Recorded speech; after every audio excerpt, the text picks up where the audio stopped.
दो संख्याएं 9:7 के अनुपात में हैं यदि बड़ी संख्या छोटी संख्या के 1/7 से 56 अधिक है तो उन दो संख्याओं का योग क्या है ये हमें बताना है। अगर इन संख्याओं को मैं 9:7 के अनुपात में 9x और 7x मान लूं तो इसका कहना है कि यदि बड़ी संख्या, ऑब्वियस सी बात है बड़ी संख्या है, ये 9x होगा, छोटी संख्या के 7वें से, छोटी संख्या का 1/7 मतलब इसको अगर मैं 7 से भाग कर दूं तो ये कुल मिलाकर के x हो जाएगा। 1/7 से 56 अधिक है, मतलब ये है कि जो छोटी संख्या है और बड़ी संख्या इनके बीच का जो डिफरेंस है वो 56 है।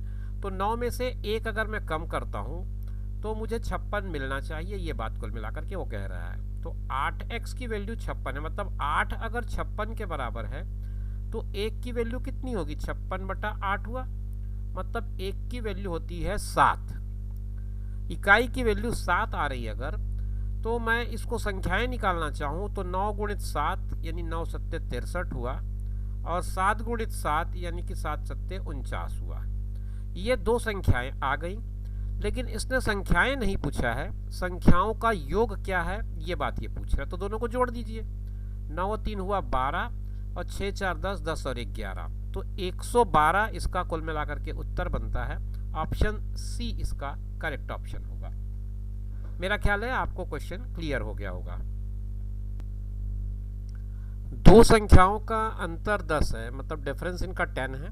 यदि लसा और मसा 120 और 10 है, मतलब लघुत्तम दिया है और महत्तम दिया है, तो आपको संख्याओं का योगफल निकालना है। संख्याओं का योगफल निकालने के लिए आपको संख्याएं पता होनी चाहिए, उनका अंतर जरूर दिया है लेकिन संख्याएं अलग से नहीं दिया है।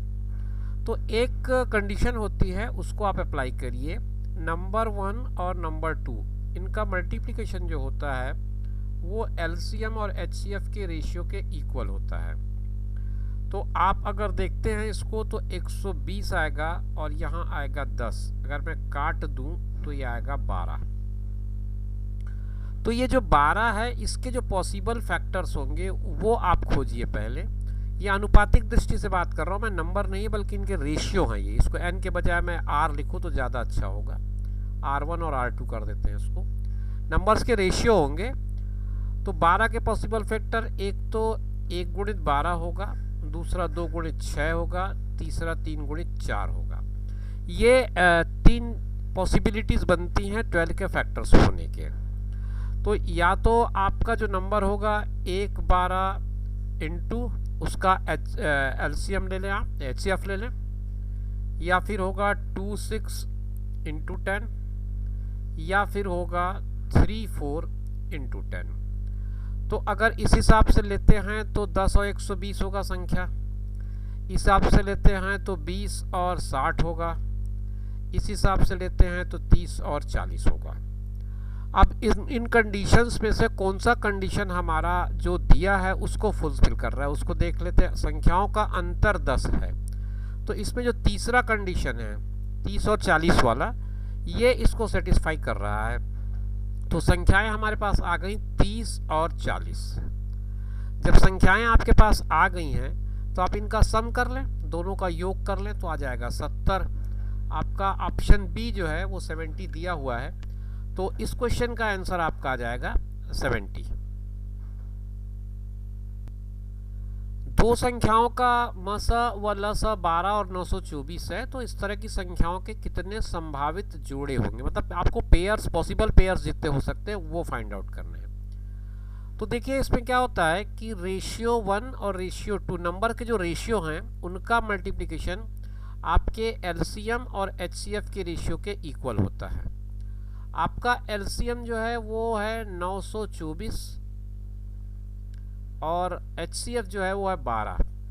अगर मैं इसको कैंसिल आउट करूं तो ये हो जाएगा 12 एकम 12, 12 सत्ते 84, 84 और 6 हुआ 90 और फिर बचेगा 2 8, फिर 12 सत्ते 84, तो ये आया 77। तो मतलब जो नंबर्स हैं उनके रेशियो का जो मल्टीप्लिकेशन है वो 77 आएगा। अब आप ये देखिए कि 77 के पॉसिबल फैक्टर कौन कौन से बनते हैं। एक तो खुद बनेगा 1 × 77, उसके अलावा मुझे जहाँ तक समझ में आ रहा है एक और बन पाएगा 7 और 11 का। तो दो ही पेयर बन पा रहे हैं, दो ही जोड़े बन पा रहे हैं। आपके ऑप्शन में ऑप्शन सी में दो जोड़े दिया हुआ है, तो आप इसको दो जोड़े में टिक लगा सकते हैं। ऑप्शन सी आपका करेक्ट ऑप्शन हो जाएगा। दो संख्याओं के महत्तम समापवर्तक और लघुत्तम समापवर्तक क्रमशः 8 और 224 हैं। संख्याओं का अनुपात 4:7 है, तो दोनों संख्याओं में बड़ी संख्या कौन सी होगी ये पता करना है। तो मतलब यह है कि हमको दोनों संख्याओं को निकालना पड़ेगा, तभी हम ये बता पाएंगे कि ये संख्या बड़ी है और ये संख्या छोटी है। तो आप वही रेशियो वाला कॉन्सेप्ट अगर यूज़ करते हैं तो ratio of number 1 into ratio of number 2 जो होता है वो एलसीएम और एचसीएफ के रेशियो के इक्वल होता है। एलसीएम आपको दे दिया है उसने 224, एचसीएफ आपको दिया है उसने 8।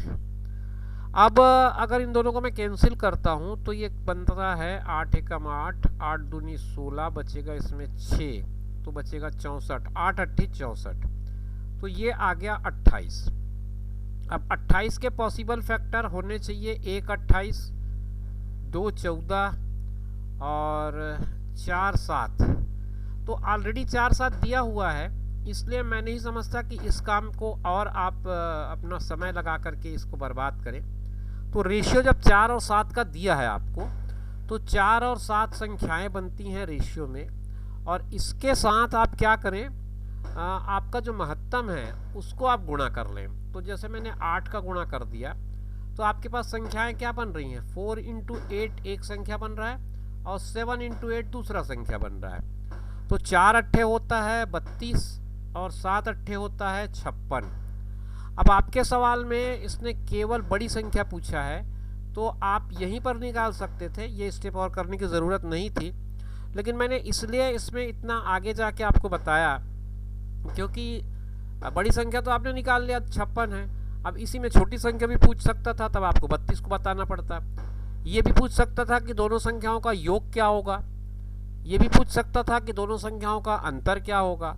तो बहुत सारे एलाइड क्वेश्चंस इसमें इंक्लूडेड हैं। एक तरह से अगर आप इसको देखेंगे तो आप एक क्वेश्चन को अगर ढंग से तैयार कर लेते हैं तो आपको और दूसरे और तीसरे तरह के सवाल भी बनाने में आसानी हो जाएगी।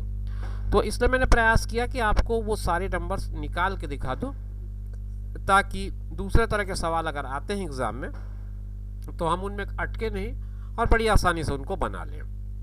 तो दो संख्याओं का महत्तम और लघुत्तम जब भी कभी दिया हो तो उसका अनुपातिक रेशियो निकाल लेना, अनुपातिक जो संबंध है वो निकाल लेना फ़ायदेमंद होता है, ताकि हम सवाल को आगे बढ़ने से पहले यहीं पे जस्टिफाई कर लें कि वो नंबर्स कौन कौन से हो सकते हैं, पॉसिबल फैक्टर्स कौन कौन से हो सकते हैं, नंबर कौन कौन से हो सकते हैं। ये दोनों चीज़ें आपको यहीं पर मिल जाती है अगर आप इस रेशियो के कॉन्सेप्ट को यूज़ करते हैं। उम्मीद करता हूँ ये आपको क्लियर हो गया होगा।